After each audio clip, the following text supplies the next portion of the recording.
प्रसन्नाङ्गरागं प्रभाकाञ्चनाङ्गं जगद्भीतिशौर्यं तुषाराद्रिधैर्यम् तृणीभूतहेतिं रणोद्यद्विभूतिं भजे वायुपुत्रं पवित्राप्तमित्रम् भजे पावनं भावनानित्यवासम् भजे बालभानं प्रभाचारुभासम् भजे चन्द्रिका कुन्दमन्दारहासम् भजे सन्ततं रामभूपालदासम् भजे लक्ष्मणप्राणरक्षातिदक्षं भजे तोषितानेकगीर्वाणपक्षम् भजे घोरसङ्ग्रामसीमाहताक्षं भजे रामनामातिसम्प्राप्तरक्षम् कृताभीलनादं क्षितिक्षिप्तपादम् घनक्रान्तभृङ्गं कटिस्थोरुजङ्घम् वियद्व्याप्तकेशं भुजाश्लेषितास्मम् जयश्रीसमेतं भजे रामदूतम् चलद्वालघातं भ्रमच्चक्रवालं कठोराट्टहासं प्रभिन्नाब्जजाण्डम् महासिंहनादाद्विशीर्णत्रिलोकं भजे आञ्जनेयं प्रभुं वज्रकायम् रणे भीषणे मेघनादे सनादे सरोषे समारोपिते मित्रमुख्ये खगानां घनानां सुराणां च मार्गे नतं तं वहं तं हनुमन्तमीडे कनद्रत्नजम्भारिदम्भोळिधारं कनद्दन्तनिर्धूतकालोग्रदन्तम् पदाघातभीताब्धिभूताधिवासं रणक्षोणिदक्षं भजे पिङ्गळाक्षम् महाग्राहपीडा महोत्पातपीडा महारोगपीडा महातीव्रपीडा हरत्यासुते पादपद्मानुरक्तो नमस्ते कपिश्रेष्ठ रामप्रियो यः सुधा सिन्धुमुल्लङ्घ्य नाथोग्रदीप्तः सुधा चौषधीस्ता प्रगुप्तप्रभावः षडद्रोणशैलस्य सारेण सेतुं विना भूस्वयं कः समर्थः कपीन्द्रः निरातङ्कमाविश्य लङ्कां विसङ्गो भवानेव सीतातिशोकापहारी समुद्रान्तरङ्गादिरौद्रं विनिद्रम् विलङ्घ्योरुजङ्घस्तुता मर्त्यसङ्घः रमानाथ रामः क्षमानाथ रामः अशोकेन शोकं विहाय प्रहर्षम् वनान्तर्घनं जीवनं दानवानं विपाट्य प्रहर्षात् हनुमान् त्वमेव जराभारतो भूरिपीडां शरीरे निराधारणारूढगाढप्रतापे भवत्पादभक्तिं भवद्भक्तिरक्तिं कुरु श्रीहनुमत्प्रभो मे दयाळो महायोगिनो ब्रह्मरुद्रादयो वा न जानन्ति तत्त्वं निजं राघवस्य कथं ज्ञायते मातृसे नित्यमेव प्रसीद प्रभो वानरेन्द्रो नमस्ते नमस्ते महासत्त्ववाहाय तुभ्यं नमस्ते महावज्रदेहाय तुभ्यं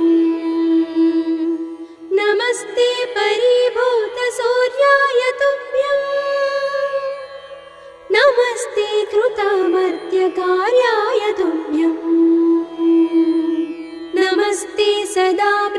वायुचर्याय तुभ्यं नमस्ते सदा वायुपुत्राय तुभ्यं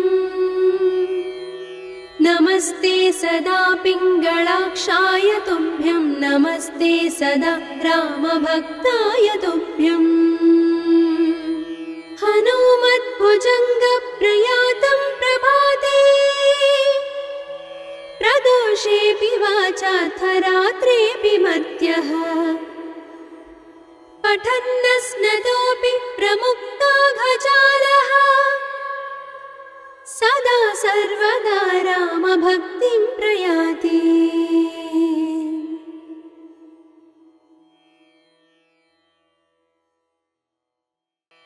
प्रसन्नाङ्गरागं प्रभाकाञ्चनाङ्गं जगद्भीतिशौर्यं तुषाराद्रिधैर्यम्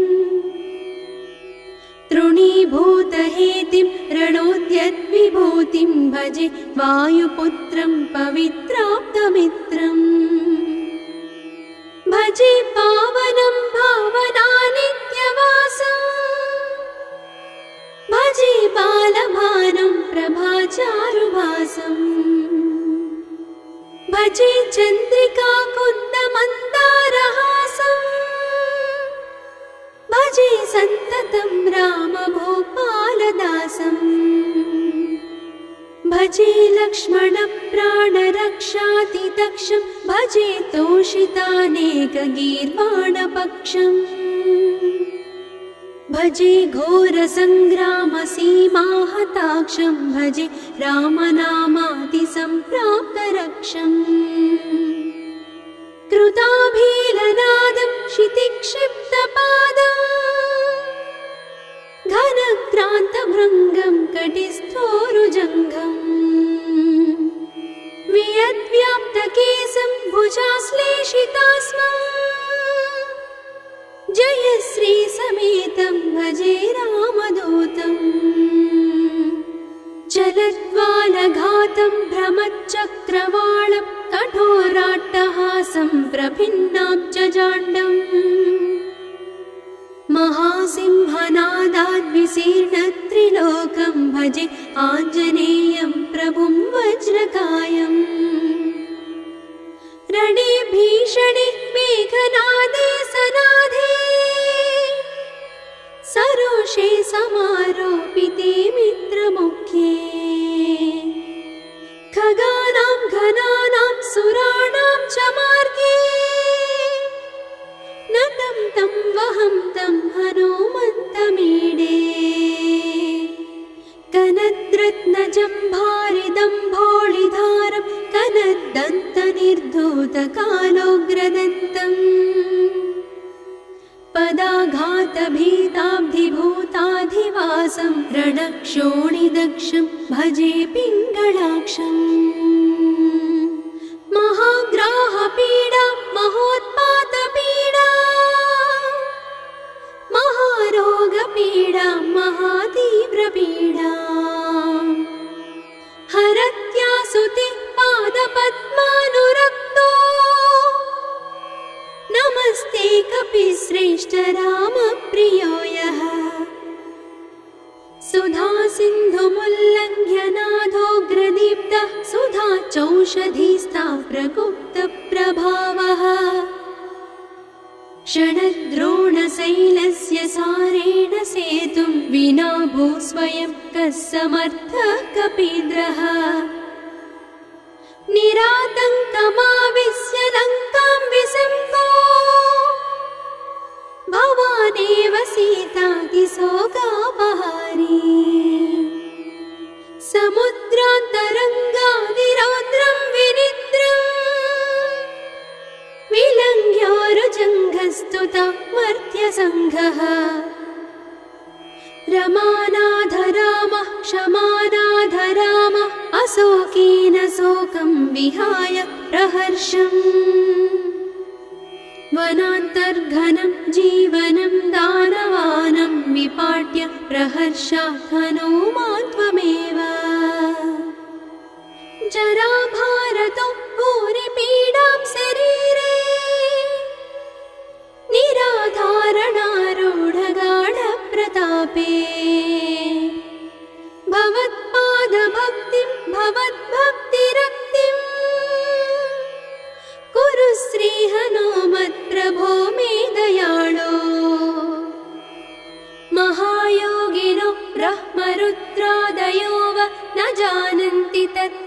निजं राघवस्य कथं ज्ञायते मातृसे नित्यमेव प्रसीद प्रभो वानरेन्द्रो नमस्ते नमस्ते महासत्त्ववाहाय तुभ्यं नमस्ते महावज्रदेहाय तुभ्यं नमस्ते परिभूतसूर्याय तुभ्यं नमस्ते कृतामर्त्यकार्याय तुभ्यं नमस्ते सदा ब्रह्मचर्याय तुभ्यं नमस्ते सदा वायुपुत्राय तुभ्यं नमस्ते सदा पिङ्गळाक्षाय तुभ्यं नमस्ते सदा रामभक्ताय तुभ्यं हनुमद्भुजङ्गप्रयातं प्रभाते प्रदोषेऽपि वाचार्थरात्रेऽपि मर्त्यः पठन्नस्नतोऽपि प्रमुक्ताघजालः सदा सर्वदा रामभक्तिं प्रयाति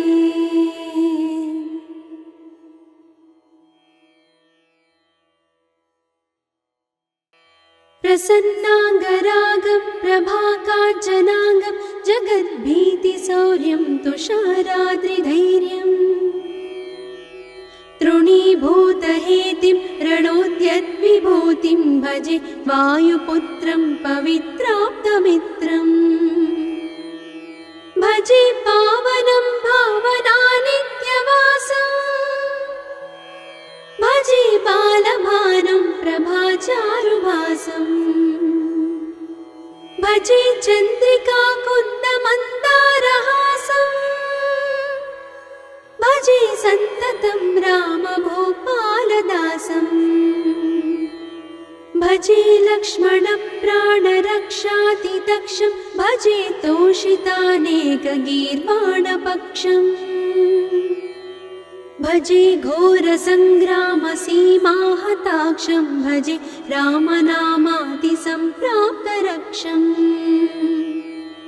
कृताभीलनादं क्षितिक्षिप्तपादम्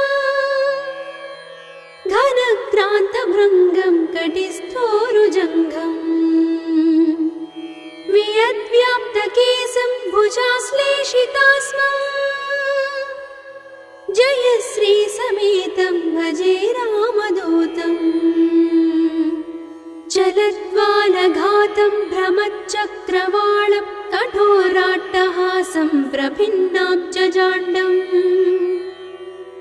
महासिंहनादाद्विशीर्णत्रिलोकं भजे आञ्जनेयं प्रभुं वज्रकायम् रणे भीषणे मेघनादे सनाधे सरोषे समारोपिते मित्रमुख्ये खगानां घनानां सुराणां च मार्गे नतं तं वहं तं हनुमन्तमीडे कनद्रत्नजम्भारिदम्भोळिधारं कनद्दन्तनिर्धूतकालोग्रदन्तम्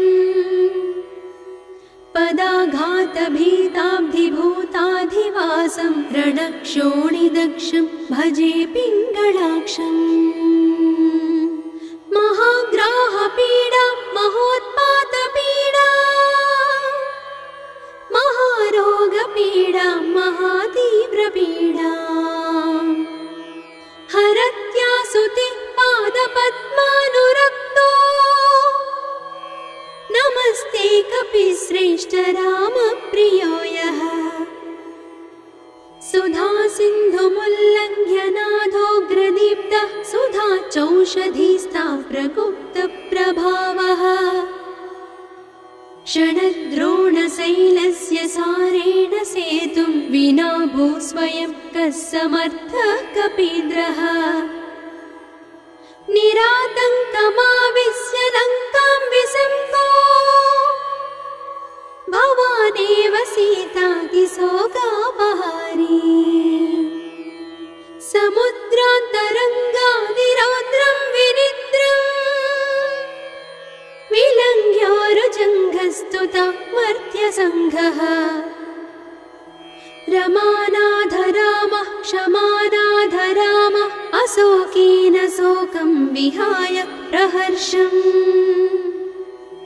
वनान्तर्घनं जीवनं दानवानं विपाट्य प्रहर्षात् हनूमान् त्वमेव जराभारतो भूरिपीडां शरीरे निराधारणारूढगाढप्रतापे भवत्पादभक्तिं भवद्भक्तिरक्तिं कुरु श्रीहनुमत्प्रभो मे दयाळो महायोगिनो ब्रह्मरुद्रादयो वा न जानन्ति तत्त्वं निजं राघवस्य कथं ज्ञायते मातृसे नित्यमेव प्रसीद प्रभो वानरेन्द्रो नमस्ते नमस्ते महासत्त्ववाहाय तुभ्यं नमस्ते महावज्रदेहाय तुभ्यं नमस्ते परिभूतसूर्याय तुभ्यं नमस्ते कृतामर्त्यकार्याय तुभ्यं नमस्ते सदा ब्रह्मचर्याय तुभ्यं नमस्ते सदा वायुपुत्राय तुभ्यं नमस्ते सदा पिङ्गळाक्षाय तुभ्यं नमस्ते सदा रामभक्ताय तुभ्यं हनुमद्भुजङ्गप्रयातं प्रभाते प्रदोषेऽपि वाचार्थरात्रेऽपि मर्त्यः पठन्नस्नतोऽपि प्रमुक्ताघजालः सदा सर्वदा रामभक्तिं प्रयाति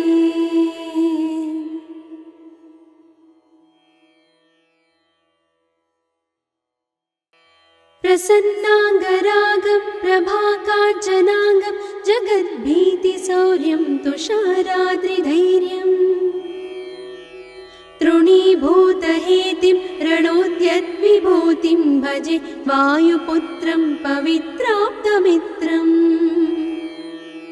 भजे पावनं भावनानित्यवासम् भजे बालभानं प्रभाचारुभासम् भजे चन्द्रिका कुन्दमन्दारहासम् भजे सन्ततं रामभूपालदासम्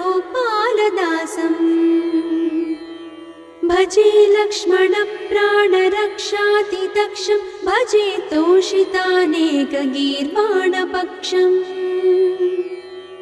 भजे घोरसङ्ग्रामसीमाहताक्षं भजे रामनामातिसम्प्राप्तरक्षम्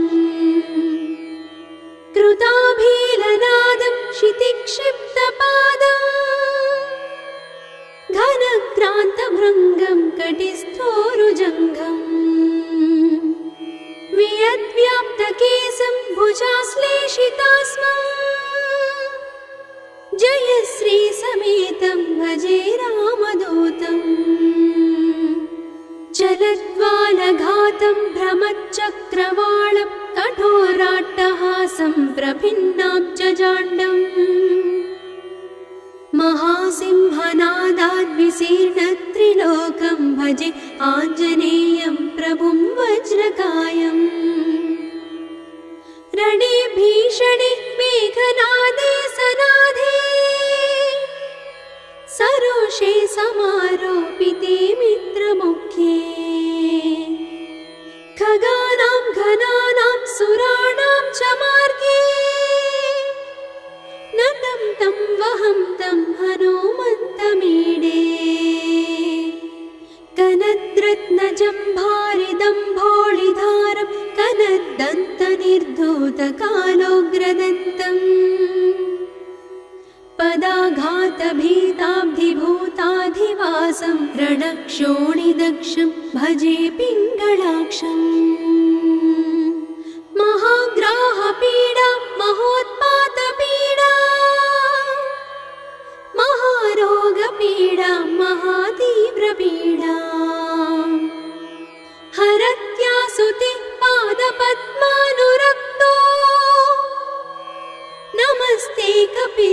श्रेष्ठ रामप्रियो यः सुधा सिन्धुमुल्लङ्घ्य नाथोग्रदीप्तः सुधा चौषधीस्ता प्रगुप्तप्रभावः षडद्रोणशैलस्य सारेण सेतुं विना भूस्वयं कः समर्थः कपीन्द्रः निरातङ्कमाविश्य लङ्कां विसम्पो भवानेव सीतातिशोकापहारी समुद्रान्तरङ्गादिरौद्रं विनिद्रम् विलङ्घ्योरुजङ्घस्तुता मर्त्यसङ्घः रमानाथ रामः क्षमानाथ रामः अशोकेन शोकं विहाय प्रहर्षम् वनान्तर्घनं जीवनं दानवानं विपाट्य प्रहर्षात् हनूमान् त्वमेव जराभारतो भूरिपीडां शरीरे निराधारणारूढगाढप्रतापे भवत्पादभक्तिं भवद्भक्तिरक्तिं कुरु श्रीहनुमत्प्रभो मे दयाळो महायोगिनो ब्रह्मरुद्रादयो वा न जानन्ति तत्त्वं निजं राघवस्य कथं ज्ञायते मातृसे नित्यमेव प्रसीद प्रभो वानरेन्द्रो नमस्ते नमस्ते महासत्त्ववाहाय तुभ्यं नमस्ते महावज्रदेहाय तुभ्यं नमस्ते परिभूतसूर्याय तुभ्यं नमस्ते कृतामर्त्यकार्याय तुभ्यं नमस्ते सदा ब्रह्मचर्याय तुभ्यं नमस्ते सदा वायुपुत्राय तुभ्यं नमस्ते सदा पिङ्गळाक्षाय तुभ्यं नमस्ते सदा रामभक्ताय तुभ्यं हनुमद्भुजङ्गप्रयातं प्रभाते प्रदोषेऽपि वाचार्थरात्रेऽपि मर्त्यः पठन्नस्नतोऽपि प्रमुक्ताघजालः सदा सर्वदा रामभक्तिं प्रयाति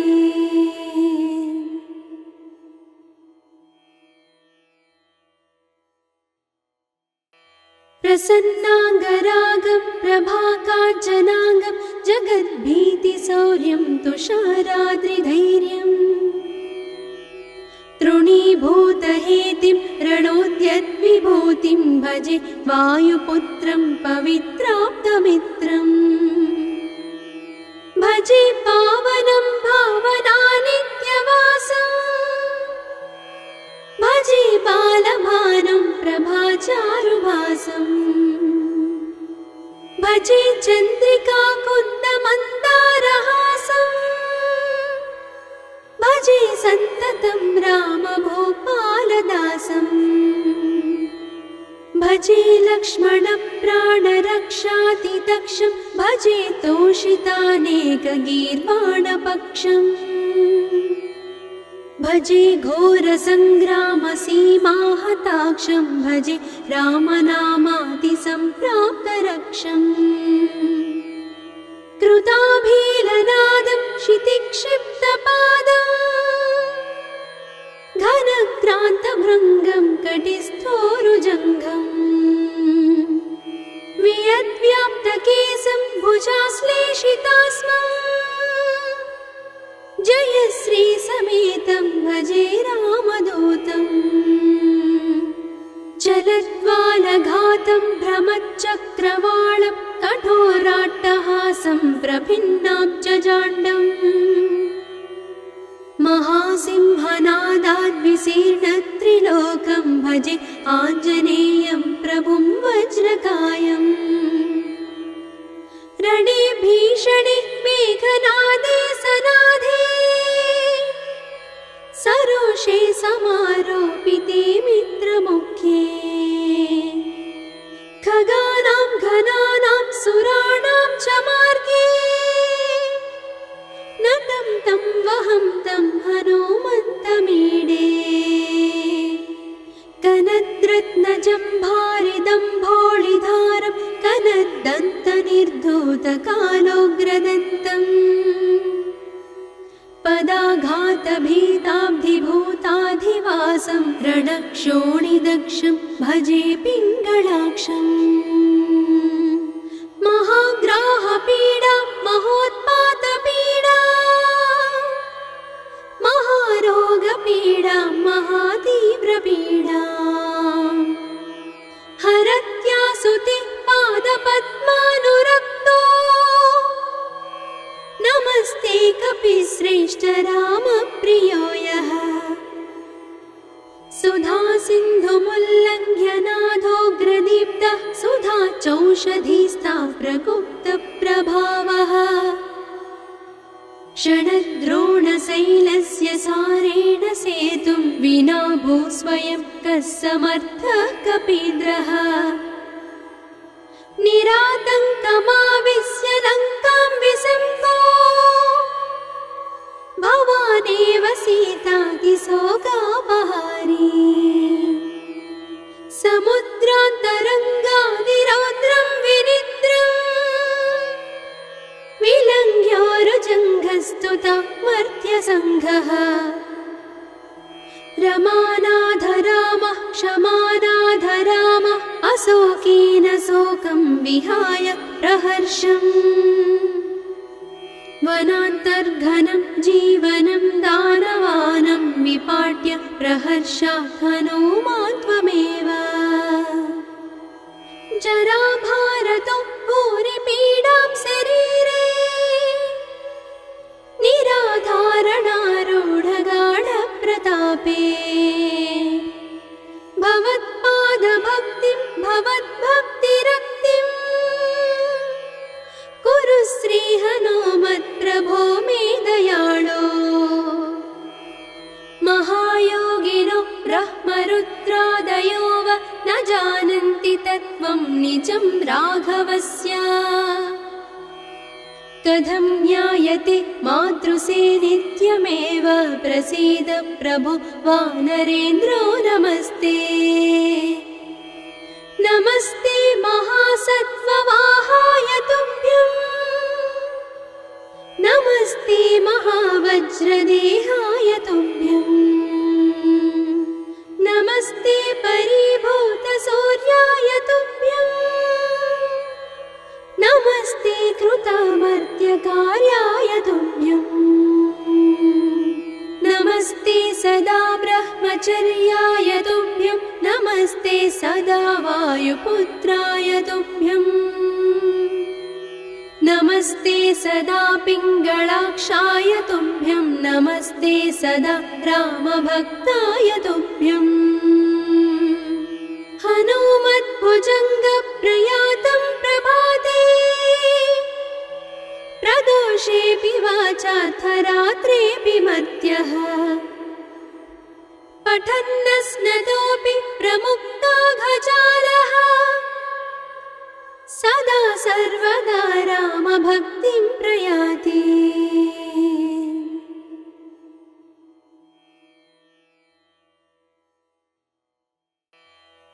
प्रसन्नाङ्गरागं प्रभाकाञ्चनाङ्गं जगद्भीतिशौर्यं तुषाराद्रिधैर्यम्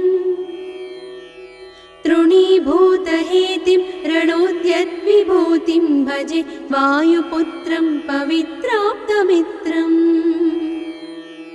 भजे पावनं भावनानित्यवासम् भजे बालभानं प्रभाचारुभासम् भजे चन्द्रिकाकुन्दमन्दारहासम् भजे सन्ततं रामभूपालदासम् भजे लक्ष्मणप्राणरक्षातिदक्षं भजे तोषितानेकगीर्वाणपक्षम् भजे घोरसङ्ग्रामसीमाहताक्षं भजे रामनामातिसम्प्राप्तरक्षम् कृताभीलनादं क्षितिक्षिप्तपादम्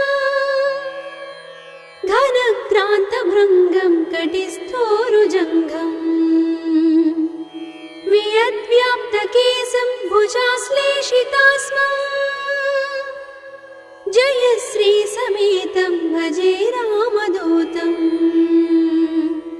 चलद्वालघातं भ्रमच्चक्रवालं कठोराट्टहासं प्रभिन्नाब्जजाण्डम्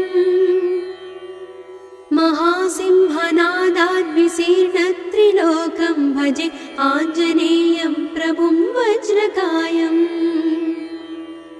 रणे भीषणे मेघनादे सनादे सरोषे समारोपिते मित्रमुख्ये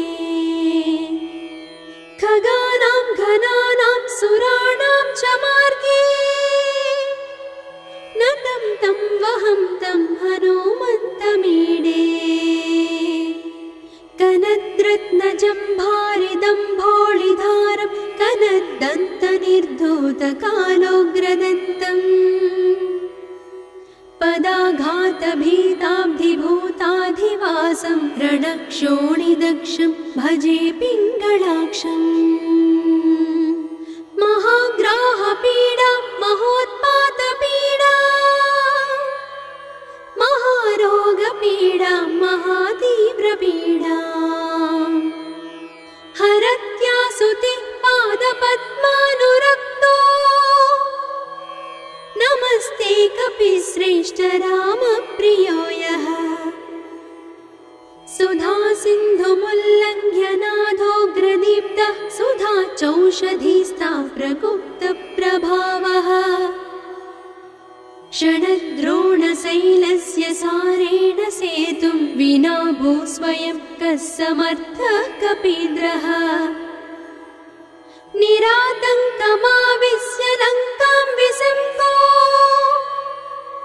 भवानेव सीतातिशोकापहारी समुद्रान्तरङ्गादिरौद्रं विनिद्रम् विलङ्घ्योरुजङ्घस्तुता मर्त्यसङ्घः रमानाधरामः क्षमानाधरामः अशोकेन शोकं विहाय प्रहर्षम् वनान्तर्घनं जीवनं दानवानं विपाट्य प्रहर्षात् हनुमान् त्वमेव जराभारतो भूरिपीडां शरीरे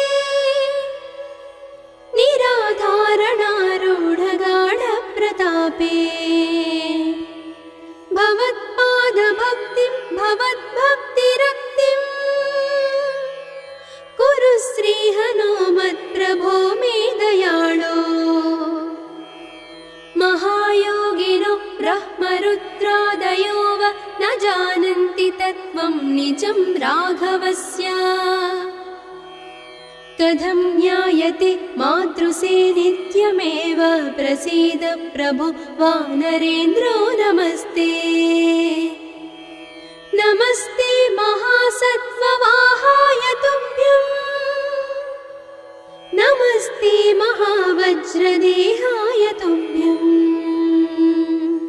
नमस्ते परिभूतसूर्याय तुभ्यं नमस्ते कृतामर्त्यकार्याय तुभ्यं नमस्ते सदा ब्रह्मचर्याय तुभ्यं नमस्ते सदा वायुपुत्राय तुभ्यं नमस्ते सदा पिङ्गळाक्षाय तुभ्यं नमस्ते सदा रामभक्ताय तुभ्यं हनुमद्भुजङ्गप्रयातं प्रभाते प्रदोषेऽपि वाचाथ रात्रेऽपि मर्त्यः पठन्नस्नतोऽपि प्रमुक्ताघजालः सदा सर्वदा रामभक्तिं प्रयाति।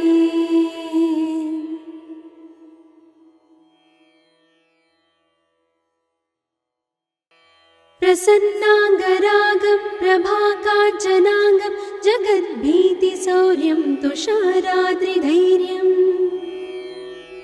तृणीभूतहेतिं रणोद्यद्विभूतिं भजे वायुपुत्रं पवित्राप्तमित्रम्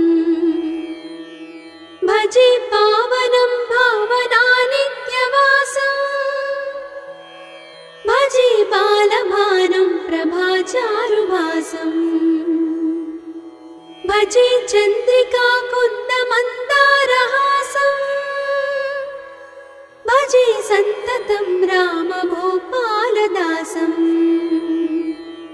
भजे लक्ष्मणप्राणरक्षातिदक्षं भजे तोषितानेकगीर्वाणपक्षम् भजे घोरसङ्ग्रामसीमाहताक्षं भजे रामनामातिसम्प्राप्तरक्षम् कृताभीलनादं क्षितिक्षिप्तपादम् घनक्रान्तभृङ्गं कटिस्थोरुजङ्घम् वियद्व्याप्तकेशं भुजाश्लेषितास्मम् जयश्रीसमेतं भजे रामदूतम् चलद्वालघातं भ्रमच्चक्रवालं कठोराट्टहासं प्रभिन्नाब्जजाण्डम् महासिंहनादाद्विशीर्णत्रिलोकं भजे आञ्जनेयं प्रभुं वज्रकायम् रणे भीषणे मेघनादे सनाधे सरोषे समारोपिते मित्रमुख्ये खगानां घनानां सुराणां च मार्गे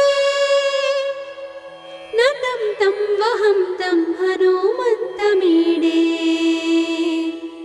कनद्रत्नजम्भारिदम्भोळिधारं कनद्दन्तनिर्धूतकालोग्रदन्तम्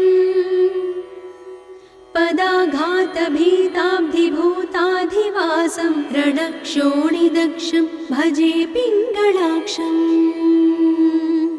महाग्राहपीडा महोत्पातपीडा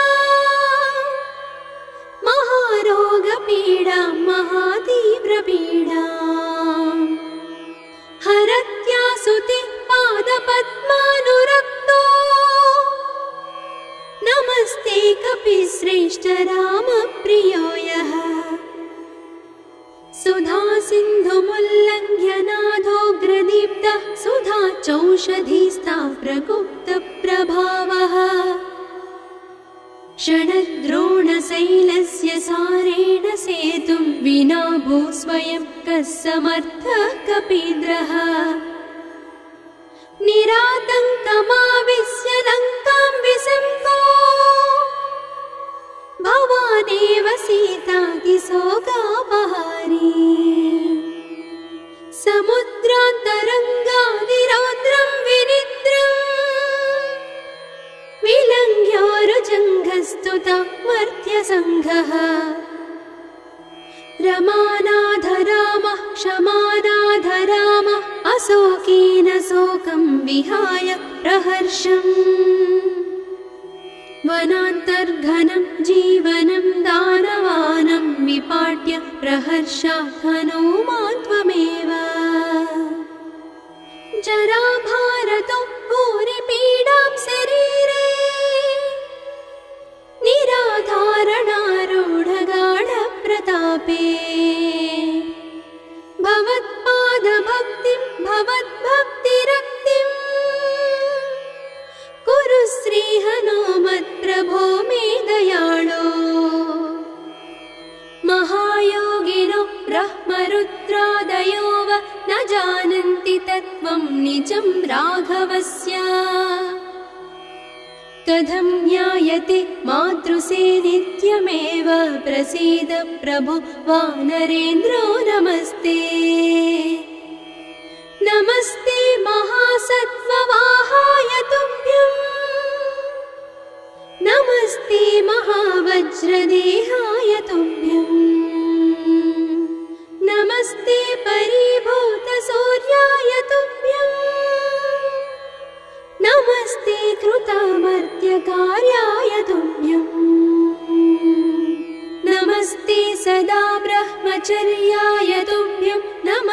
सदा वायुपुत्राय तुभ्यम् नमस्ते सदा पिङ्गलाक्षाय तुभ्यं नमस्ते सदा रामभक्ताय तुभ्यम् हनुमद्भुजङ्गप्रयातं प्रभाते